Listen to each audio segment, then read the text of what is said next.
Le 16 août 2025, à 4 heures du matin, le Burkina Faso se réveille sur une saisie qui change l'échelle. 57 camions d'armement arrêtés près de la frontière. Dans les bennes, les enquêteurs parlent d'environ 25 000 fusils d'assaut AK-47 et 70 000 grenades. Une puissance de feu suffisante pour alimenter un conflit à grande échelle et pour rappeler la fragilité des frontières. Pour Ibrahim Traoré, l'enjeu n'est plus seulement policier. Il faut démanteler un réseau aux origines dispersées, de la Libye au Yémen, sans provoquer une escalade régionale. Et pour le public, une question domine: souveraineté reprise ou précédent de vulnérabilité. Cette séquence ne raconte pas seulement une interception spectaculaire, elle promet de clarifier ce qui se joue réellement derrière les images de camions immobilisés. L'enjeu central est simple à formuler, mais lourd de conséquences. Comprendre comment une telle opération logistique a pu traverser plusieurs frontières et ce que sa révélation implique pour la souveraineté du Burkina Faso et l'équilibre du Sahel. En filigrane, il s'agit aussi d'évaluer les marges de manœuvre d'un État confronté à des pressions sécuritaires, économiques et diplomatiques simultanées. Ibrahim Traoré se retrouve placé devant un choix stratégique qui dépasse l'urgence immédiate, répondre avec fermeté pour rassurer la population, tout en évitant des décisions susceptibles d'isoler le pays sur la scène internationale. Ce récit s'engage donc à relier les faits bruts aux effets concrets, à distinguer ce qui relève du symbole politique et ce qui produit des résultats mesurables. Une question reste suspendue. Cette crise sera-t-elle un choc paralysant ou le point de départ d'une recomposition durable de l'autorité de l'État? Les premières heures de l'enquête livrent un indice décisif. Ce convoi n'est pas un trafic improvisé, mais une opération structurée à l'échelle internationale. Les autorités annoncent rapidement un chiffre qui change la lecture de l'événement. 57 camions, coordonnés selon un calendrier précis, convergeant vers un même point de passage. Cette donnée seule suffit à écarter l'hypothèse d'un réseau local isolé. Sous la direction directe d'Ibrahim Traoré, l'enquête bascule alors vers une analyse beaucoup plus large, mêlant sécurité nationale et géopolitique régionale. Dans les jours qui suivent, les éléments matériels s'accumulent. Les numéros de série relevés sur les armes saisies indiquent des origines multiples, certaines liées au stock issu de conflits passés en Libye, d'autres associés à des circuits plus récents provenant du Moyen-Orient. Cette diversité géographique suggère une chaîne logistique fragmentée mais coordonnée, capable de déplacer des cargaisons lourdes à travers plusieurs frontières sans déclencher d'alerte majeure. Pour le Burkina Faso, cette découverte révèle une faiblesse structurelle. Les mécanismes de contrôle existants n'étaient pas conçus pour détecter une opération de cette ampleur. Le contexte régional renforce encore la gravité de la situation. Le Sahel traverse déjà une période d'instabilité chronique, marquée par la circulation d'armes légères et la présence de groupes armés transnationaux. Dans ce cadre, la saisie des camions agit comme un révélateur brutal. Elle montre que le territoire burkinabé peut devenir un point de transit stratégique pour des acteurs extérieurs, cherchant à peser sur les équilibres locaux. Pour Ibrahim Traoré, la question n'est donc pas seulement de sécuriser l'instant présent, mais d'empêcher que le pays ne soit perçu comme un maillon vulnérable. Cette mini-révélation explique aussi le ton adopté par le pouvoir exécutif. Plutôt que de minimiser l'incident, la communication officielle insiste sur la transparence et la gravité des faits. Ce choix vise un double objectif: rassurer la population intérieure et envoyer un signal clair aux partenaires régionaux et internationaux. Le message est implicite, mais ferme. Le Burkina Faso reconnaît l'ampleur de la menace et entend y répondre comme un acteur souverain, conscient de son rôle dans la stabilité du Sahel. Au cœur de cette opération, un nom s'impose rapidement dans le récit national: le capitaine Moussa Kaboré. Premier officier à intercepter le convoi, il agit dans un contexte où l'information est fragmentaire et le risque immédiat.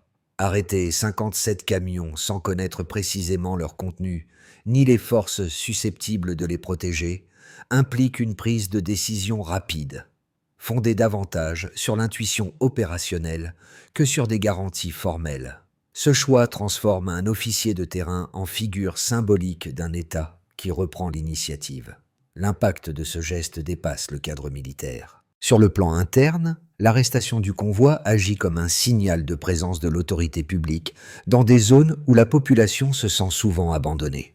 Les images des camions immobilisés circulent rapidement, suscitant un sentiment mêlé de soulagement et de fierté. Dans les heures qui suivent, les réactions populaires indiquent un changement perceptible. La peur diffuse laisse place à l'idée que l'appareil d'État peut encore agir de manière décisive. Pour le pouvoir politique, cet impact précoce est crucial.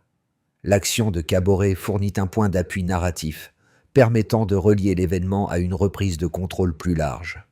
Sans cette interception initiale, l'enquête internationale qui s'ensuit n'aurait sans doute jamais été possible. Elle marque aussi un déplacement du débat public, qui passe d'une logique de victimisation à une logique de capacité d'action. Cependant, cet effet positif reste fragile. Une réussite tactique ne garantit pas une victoire stratégique durable. L'arrestation du convoi ouvre une séquence nouvelle, mais elle expose également le Burkina Faso à des représailles potentielles et à une attention internationale accrue. En quelques heures, un acte individuel devient le déclencheur d'enjeux qui dépassent largement son auteur. En clair, un geste isolé peut réactiver l'autorité de l'État. Avant le 16 août 2025, le Burkina Faso évoluait déjà dans un climat de vigilance permanente, marqué par des menaces diffuses et des alertes fragmentaires.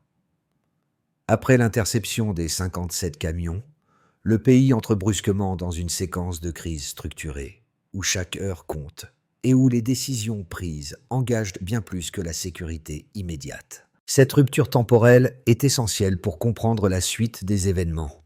Ce qui semblait relever d'un risque latent devient un fait avéré, documenté et impossible à ignorer. Le déclenchement se produit à l'aube, lorsque les forces déployées à la frontière stoppent le convoi. Les premières vérifications confirment rapidement que la cargaison dépasse de loin un simple trafic local. Dans les heures suivantes, les autorités sécurisent la zone, isolent les camions et mettent en place un périmètre de contrôle renforcé. Cette phase initiale est dominée par l'urgence. Éviter toute fuite d'informations incontrôlée, empêcher une récupération violente des armes et protéger les équipes engagées sur le terrain. Ibrahim Traoré est informé presque immédiatement et la gestion de l'incident passe du niveau opérationnel au niveau stratégique. Le pic de la crise intervient lorsque les premiers résultats de l'inventaire sont rendus publics. La quantité d'armes, leur état quasi neuf pour certaines, et la diversité de leurs origines transforment l'affaire en événement national. Les médias relaient massivement l'information, tandis que les réseaux sociaux amplifient chaque image des camions alignés sur le tarmac. À ce stade, la chronologie s'accélère. Ouverture d'une enquête formelle, saisie de documents logistiques, premières pistes financières évoquant des sociétés écrans. La crise cesse d'être uniquement sécuritaire et devient politique et diplomatique. Les répliques se font sentir dans les jours qui suivent. Sur le plan intérieur, le gouvernement convoque le Conseil national de sécurité afin de coordonner les réponses militaires, judiciaires et communicationnelles. Le discours officiel insiste sur la fermeté et la transparence, cherchant à maintenir la cohésion nationale. À l'extérieur, les réactions commencent à diverger. Certains partenaires régionaux expriment leur solidarité, percevant la saisie comme un avertissement commun pour le Sahel. D'autres acteurs internationaux appellent à la prudence, redoutant une escalade susceptible de déstabiliser davantage la région. Cette chronologie révèle une dynamique claire. Un événement ponctuel déclenche une cascade de décisions et de conséquences. Imbriquée, chaque étape, du premier contrôle frontalier aux prises de position diplomatiques, alimente la suivante. Pour Ibrahim Traoré, le défi consiste alors à conserver la maîtrise du tempo, afin que l'initiative initiale ne se transforme pas en perte de contrôle. La crise n'est plus un instant figé, mais un processus en mouvement, dont l'issue dépend de la capacité de l'État à articuler rapidité d'action et vision à long terme. Avant la saisie, les services de sécurité burkinabés travaillaient sur l'hypothèse d'un trafic d'armes fragmenté, composé de cargaisons limitées et dispersées dans le temps. Après l'inventaire des camions interceptés, l'échelle change brutalement. Les autorités annoncent la présence d'environ 25 000 fusils d'assaut, AK-47 et 70 000 grenades, soit un volume sans commune mesure avec les saisies habituelles. Cette bascule, du soupçon diffus à la preuve massive, constitue le premier indicateur quantifiable de la gravité de l'opération. Elle montre que le réseau visait non pas une série d'actions ponctuelles, mais la capacité de soutenir un conflit prolongé. Le premier chiffre clé concerne la capacité militaire potentielle. Équiper des dizaines de milliers de combattants suppose une logistique lourde, incluant stockage, transport et distribution coordonnée. Selon les enquêteurs, une telle quantité d'armes aurait pu alimenter plusieurs fronts simultanément dans la région sahélienne. Ce constat permet de comprendre pourquoi les autorités parlent d'une menace régionale et non strictement nationale. Pour Ibrahim Traoré, cette donnée justifie le passage immédiat à une gestion de crise de niveau stratégique. Le deuxième ensemble de données concerne l'origine des armements. L'analyse des numéros de série révèle des provenances multiples, notamment des stocks issus de la guerre civile libyenne et d'autres circuits plus récents venant du Moyen-Orient. Cette diversité géographique est un indicateur important. Elle suggère que le réseau n'est pas dépendant d'une seule source, mais qu'il est capable de combiner plusieurs marchés parallèles. En termes opérationnels, cela complique toute tentative de démantèlement rapide, car la chaîne d'approvisionnement ne peut être interrompue par une seule action ciblée. Le troisième indicateur majeur est financier. Les documents saisis et les premières analyses bancaires évoquent des flux estimés à plus de 700 millions de dollars, répartis sur des comptes offshore situés dans différentes juridictions. Ce montant dépasse largement les capacités d'un groupe armé local ou d'un réseau criminel classique. Il indique l'implication d'acteurs disposant d'un accès facilité aux circuits financiers internationaux. Pour les autorités burkinabées, ce chiffre transforme la nature de l'enquête. Il ne s'agit plus seulement de sécurité intérieure, mais aussi de lutte contre des mécanismes de financement sophistiqués. Pris ensemble, ces chiffres dessinent une architecture cohérente. Un volume d'armes suffisant pour un conflit prolongé, des origines multiples garantissant la continuité de l'approvisionnement, et des ressources financières capables de soutenir l'opération sur plusieurs mois. Cette combinaison explique pourquoi les autorités parlent d'un complot structuré, plutôt que d'un incident isolé. Elle éclaire également la stratégie de communication adoptée par le pouvoir exécutif, qui insiste sur la transparence afin de légitimer les mesures prises. Cependant, ces preuves quantitatives ont aussi un effet paradoxal. En révélant l'ampleur du réseau, elles exposent simultanément les vulnérabilités du système de contrôle existant. Comment un tel volume a-t-il pu transiter sans être détecté plus tôt? Cette question alimente le débat public et renforce la pression sur les institutions chargées de la surveillance des frontières. Pour Ibrahim Traoré, l'enjeu est double.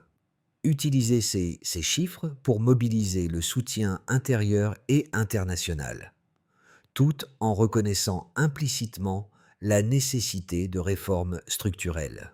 Ainsi, les données chiffrées ne sont pas de simples éléments techniques.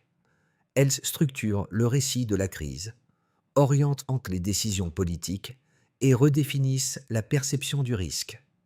Elles ferment une première boucle de curiosité ouverte par l'événement initial. Ce qui semblait extraordinaire par les images devient incontestable par les nombres. Deux lectures opposées émergent de cette affaire, chacune appuyée sur des arguments cohérents. La première considère la saisie des camions comme la preuve d'une tentative délibérée de déstabilisation régionale. Selon cette analyse, le Burkina Faso n'aurait été qu'un corridor parmi d'autres dans une stratégie plus vaste visant à alimenter des groupes armés opérant à l'échelle du Sahel. Les volumes d'armes, La diversité des origines et l'ampleur des financements renforcent cette thèse. Dans cette perspective, la réponse la plus efficace passe par une coopération internationale accrue, un partage systématique du renseignement et une action concertée pour tarir les flux transfrontaliers. L'enjeu principal serait alors collectif, empêcher que la région ne s'enfonce davantage dans une instabilité chronique. La seconde lecture met l'accent sur la souveraineté nationale. Pour ses partisans, l'événement constitue avant tout un test de capacité étatique. La réussite de l'interception démontrerait que le Burkina Faso peut agir de manière autonome face à des menaces complexes, sans dépendre entièrement de dispositifs extérieurs. Cette approche insiste sur le risque qu'une internationalisation excessive du dossier n'aboutisse à une dilution de l'autorité nationale ou à des pressions politiques contraires aux intérêts du pays. Dans ce cadre, la priorité serait de renforcer les capacités internes, de consolider le contrôle des frontières et d'utiliser la crise comme un levier pour réaffirmer l'autorité de l'État. Ces deux thèses reposent sur des constats réels, mais chacune comporte des limites. Une réponse exclusivement internationale pourrait ralentir la prise de décision et exposer le pays à des agendas divergents. À l'inverse, une approche strictement nationale risque de sous-estimer la nature transnationale des réseaux impliqués et de laisser intactes certaines sources d'approvisionnement ou de financement. Les données disponibles suggèrent que le réseau démantelé combine précisément ces deux dimensions, une implantation locale exploitant des failles nationales et des soutiens extérieurs capables de relancer l'opération ailleurs. La position adoptée par Ibrahim Traoré semble chercher un point d'équilibre entre ces logiques. La communication officielle insiste à la fois sur la souveraineté du Burkina Faso et sur la nécessité de dialoguer avec les partenaires régionaux. Cette posture intermédiaire reconnaît que l'autonomie décisionnelle n'exclut pas la coordination et que la coopération n'implique pas nécessairement la perte de contrôle. Le véritable enjeu n'est donc pas de choisir entre l'une ou l'autre thèse, mais de combiner leurs apports sans amplifier leurs faiblesses. Au milieu de l'enquête, Ibrahim Traoré prend la parole devant la nation et opère un déplacement décisif du récit. En déclarant que le pays n'est plus endormi, il transforme une opération de sécurité en affirmation politique. Ce moment marque une rupture nette. La saisie des camions cesse d'être perçue comme une réaction défensive pour devenir un acte volontaire de reprise de contrôle. Le message est simple, mais sa portée est large, car il relie la menace immédiate à une idée plus profonde d'indépendance et de résilience collective. Cette intervention agit comme un révélateur. À l'intérieur du pays, elle fédère une population jusque-là inquiète autour d'un cadre interprétatif commun. Les images des camions immobilisés, associées aux mots du président, produisent un effet de cohérence entre l'action militaire et la parole politique. À l'extérieur, le discours est scruté avec attention. Certains partenaires y voient un signal de fermeté nécessaire dans un contexte instable, tandis que d'autres s'inquiètent d'une rhétorique susceptible de durcir les lignes diplomatiques. Le point central à mi-parcours de l'enquête n'est donc pas l'annonce de nouvelles mesures, mais le changement de perspective. En quelques phrases, la crise s'est redéfinie. Elle devient une épreuve fondatrice, capable de remodeler la relation entre l'État, la population, et les acteurs internationaux. Pour Ibrahim Traoré, ce basculement crée un espace stratégique nouveau, où chaque décision ultérieure sera interprétée à l'aune de cette déclaration initiale. La suite des événements dépendra désormais de la capacité à transformer ce symbole en résultat tangible. Les effets de la saisie des 57 camions se déploient rapidement sur plusieurs niveaux, bien au-delà du choc initial. Pour l'État burkinabé, la première conséquence est institutionnelle. Les autorités renforcent les dispositifs de surveillance aux frontières et accélèrent la coordination entre armées, douanes et services de renseignement. Cette mobilisation accrue vise à combler des failles désormais visibles et à montrer que l'État peut tirer des leçons immédiates de la crise. Sous l'autorité d'Ibrahim Traoré, cette réponse renforce temporairement la crédibilité du pouvoir central, mais elle met aussi en lumière l'ampleur des réformes encore nécessaires. Sur le plan économique, l'impact est plus ambigu. À court terme, l'annonce de l'opération provoque une réaction prudente des investisseurs étrangers, déjà sensibles à l'instabilité régionale. Certains projets sont ralentis ou suspendus, notamment dans les secteurs extractifs. En parallèle, un mouvement inverse apparaît à l'intérieur du pays. Les dépôts bancaires locaux augmentent, signe d'un recentrage de la confiance vers les institutions nationales. Ce contraste révèle une économie prise entre méfiance extérieure et mobilisation intérieure, où la crise agit comme un facteur de repli mais aussi de consolidation interne. Pour la population, les conséquences sont d'abord psychologiques et sociales.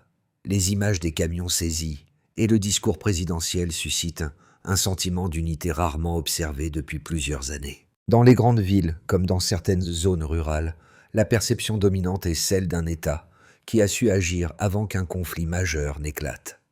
Cette fierté collective n'efface pas les inquiétudes quotidiennes liées à la sécurité, mais elle modifie le rapport des citoyens à l'autorité publique, perçue comme plus présente et plus réactive. À l'échelle régionale, enfin, la saisie agit comme un signal d'alerte. Les pays voisins du Sahel, confrontés à des problématiques similaires de circulation d'armes, expriment leur soutien et soulignent la nécessité d'une coopération renforcée.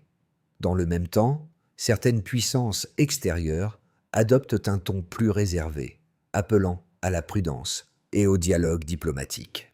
Cette diversité de réactions place le Burkina Faso dans une position délicate, entre solidarité régionale et pression internationale. Ces 4 registres de conséquences, étatiques, économiques, sociales et régionales, montrent que l'événement ne se limite pas à une victoire tactique. Il redéfinit les équilibres, crée de nouvelles attentes et expose des tensions latentes. Pour Ibrahim Traoré, l'enjeu devient alors de transformer cet instant de cohésion en dynamique durable, sans provoquer de ruptures irréversibles sur les plans économiques et diplomatiques. À partir de cette crise, 3 trajectoires plausibles se dessinent pour les mois à venir. Le scénario de base repose sur une stabilisation progressive. Dans cette hypothèse, le Burkina Faso parvient à renforcer ses contrôles frontaliers et à améliorer la coordination sécuritaire avec ses voisins immédiats.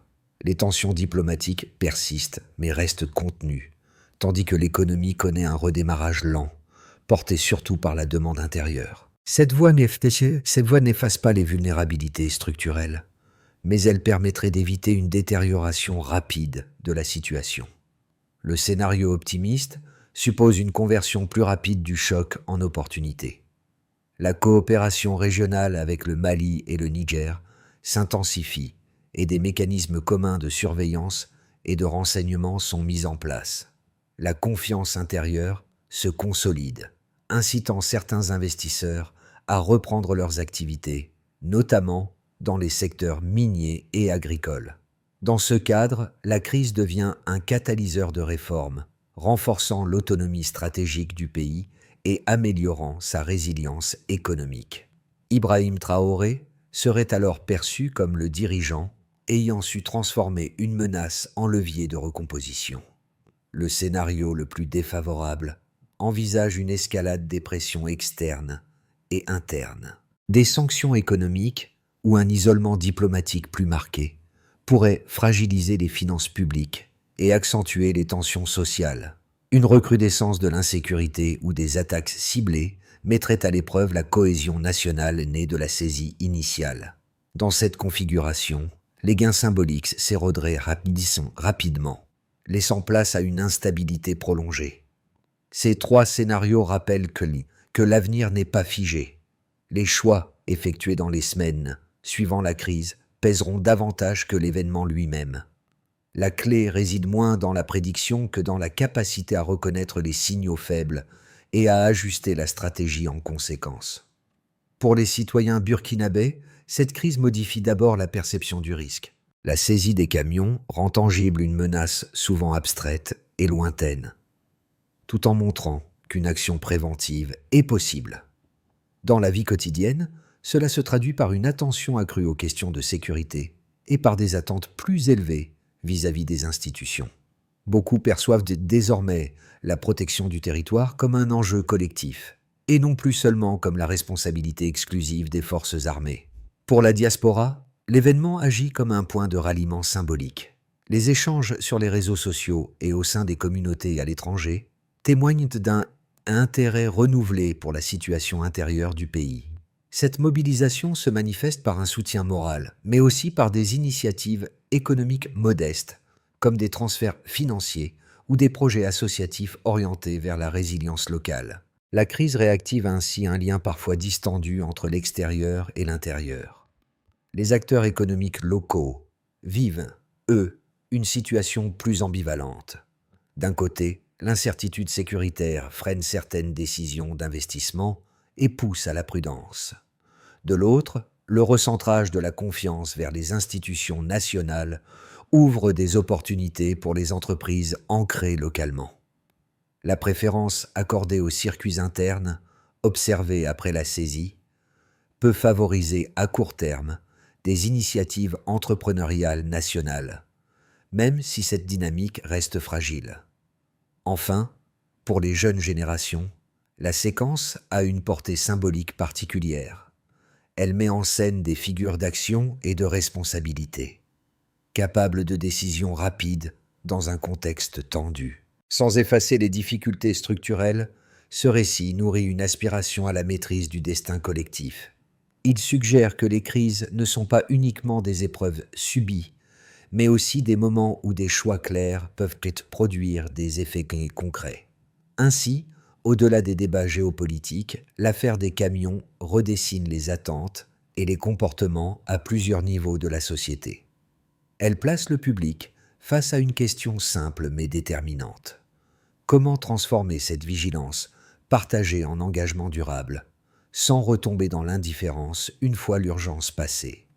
À la suite de la crise, une feuille de route en plusieurs étapes se dessine autour de priorités clairement identifiées. La première concerne la sécurisation des frontières. Sous l'impulsion d'Ibrahim Traoré, les autorités renforcent les zones de contrôle mixtes, associant forces armées, douanes et services civils. L'objectif est d'améliorer la détection en amont et de réduire les angles morts exploités par les réseaux transnationaux. Cette étape repose sur une présence accrue sur le terrain et sur une meilleure circulation de l'information entre les différents échelons de l'État. La deuxième étape porte sur le renseignement. La création d'unités d'analyse intégrées vise à centraliser les données issues des enquêtes, des saisies et des flux financiers suspects. En regroupant ces informations, l'État cherche à anticiper les signaux faibles plutôt qu'à réagir uniquement après coup. Cette approche marque un déplacement stratégique. La prévention devient aussi importante que l'intervention. Elle implique des investissements techniques, mais aussi une coordination plus étroite avec les partenaires régionaux. La troisième étape concerne le volet judiciaire et financier. Les sociétés écrans identifiées et les circuits de financement associés à l'opération font l'objet de procédures ciblées. L'enjeu n'est pas seulement de sanctionner, mais de dissuader durablement. En asséchant les ressources financières, les autorités espèrent réduire la capacité de reconstitution des réseaux. Cette dimension, souvent moins visible que l'action militaire, est pourtant centrale pour une réponse de long terme. Enfin, la feuille de route inclut un volet symbolique et social. La communication gouvernementale insiste sur la transparence et sur la transformation de la crise en levier de reconstruction. Certaines initiatives, comme la reconversion symbolique d'armes saisies en projets civils, visent à inscrire l'action sécuritaire dans un horizon de développement. Pour Ibrahim Traoré, cette articulation entre fermeté, réforme et projection sociale conditionne la crédibilité de l'ensemble du processus. Sans résultat mesurable et partagé, la séquence ouverte par la saisie risquerait de perdre sa force mobilisatrice. Lorsque la cloche forgée à partir des armes saisies retentit dans une école, l'image dépasse le cadre politique. Elle relie un acte de sécurité à une projection collective, de la menace neutralisée à l'avenir reconstruit. Ce symbole, repris dans les discours officiels, agit comme un rappel tangible. La violence interceptée peut être transformée en infrastructure de paix. Pour beaucoup de Burkinabés, ce moment cristallise un basculement intérieur, celui d'un pays qui refuse de se définir uniquement par l'insécurité. Dans cette séquence, Ibrahim Traoré apparaît moins comme un gestionnaire de crise que comme un narrateur de sens. En choisissant d'ancrer la réponse de l'État dans une image simple et partagée, il cherche à prolonger l'unité née de la saisie au-delà de l'urgence. La cloche devient un motif de continuité, reliant l'action militaire initiale, la mobilisation nationale et l'idée d'un futur maîtrisé. Elle rappelle aussi que la souveraineté ne se mesure pas seulement à la force, mais à la capacité de donner une direction commune. L'émotion produite par ce symbole n'efface ni les risques ni les incertitudes. Elle sert plutôt de point d'appui, un repère auquel se raccrocher lorsque l'attention médiatique se dissipe. En refermant cette séquence sur une image de transformation, le récit invite à ne pas réduire la crise à ses chiffres ou à ses tensions diplomatiques, mais à y voir un moment fondateur. Et, au fond, de la menace peut naître la possibilité de reconstruire. Au terme de cette séquence, l'affaire des 57 camions ne se résume ni à une victoire spectaculaire, ni à une alerte passagère. Elle ouvre un espace de réflexion collective sur la manière dont un pays confronté à des menaces complexes peut préserver sa souveraineté sans s'isoler.